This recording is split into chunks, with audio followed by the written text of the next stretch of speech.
Tabuco ang tawag sa bayan ng Cabuyao noong panahon ng mga Espanyol.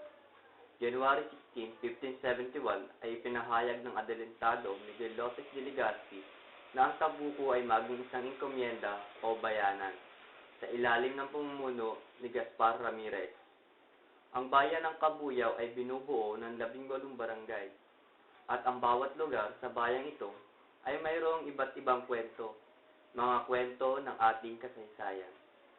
Ano nga ba ang mga kasaysayan sa bawat lugar na naghihintay lang na ating alamin? Ang Barangay Kasili ay isa lamang sa mga lugar sa bayan ng Cabuyao na may natatagong kasaysayan, ang Cabuyao Mansion, na mas kilala sa tawag na The Marcos Mansion. Kami ng aming grupo ay nagsadya sa Barangay Kasili upang alamin ang kasaysayan ng mansyon na ito. Andito kami ngayon sa Barangay Kasili upang puntahan ang isa sa mga bahay bakasyonan ng pamilya Marcos. Itinayo ito noong 1977. Ito'y nakatayo sa isang mataas na lugar na ayon sa aming mga na-interview ay paboritong lugar ng dating First Lady Imelda Marcos. Taong 1987, nang bawi ng Philippine Commission on Good Government o PCGG ang pag-aaring ito ng mga Marcos, na bahagi ng Civil Case Number 0002. Pero noong February 10, 2010, sa ganap na ika-12:39 ng umaga, ay muling naibalik sa pag-aari ng mga Marcos ang 25 hectare na lupa kasama na ang mansyon, na kinumpiska ng gobyerno mahigit 2 dekada na ang nakararaan. Ang bahaging ito ng mansyon ay ang pinagdarausan ng mga selebrasyon ng pamilya Marcos. Ito ay nasa gawing kaliwa ng mansyon.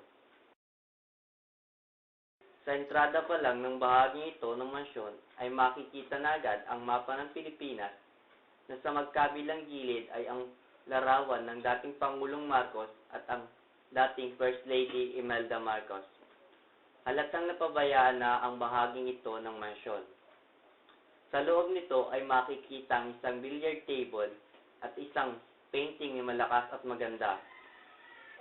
Dito, sa bulwagang ito, ginaganap ang mararanyang selebrasyon ng pamilya Marcos.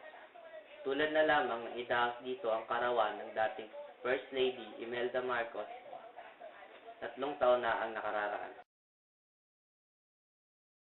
Ang bahaging ito ng mansyon, ang Presidential Room, na kung saan namamalagi ang mga Marcos sa tuwing nagbabakasyon dito. Sa harap nito ay mayroong mga bangko at lamesa na yari sa ratan. Makikita ang ilang kasiraan sa parteng ito ng mansyon.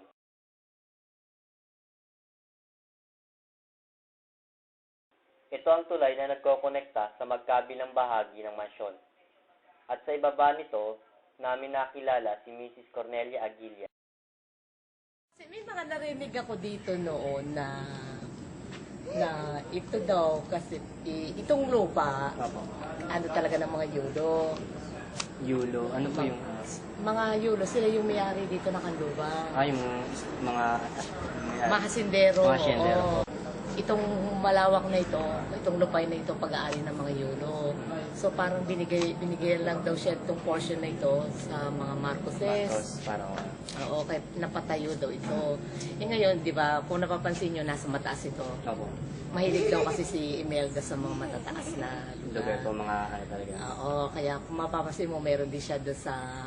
Dito sa may Tagaytay. Yung ano po, Oo, sa Palas, meron din siya doon. So, yun yung kwento na si, Imelda, mahilig sa mga matataas na lugar.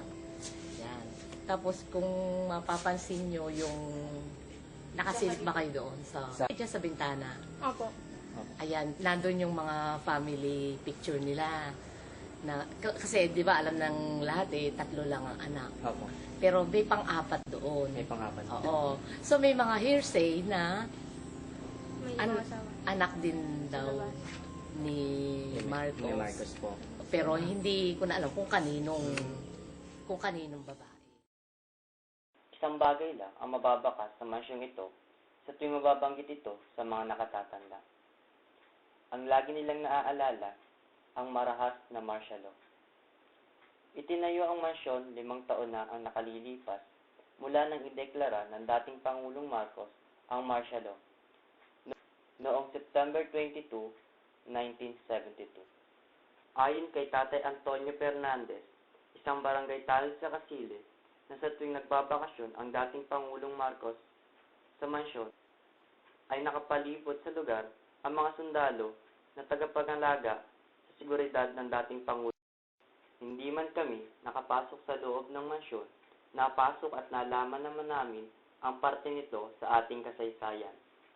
Sadyang ang bawat lugar ay mayroong kanya-kanyang kwento.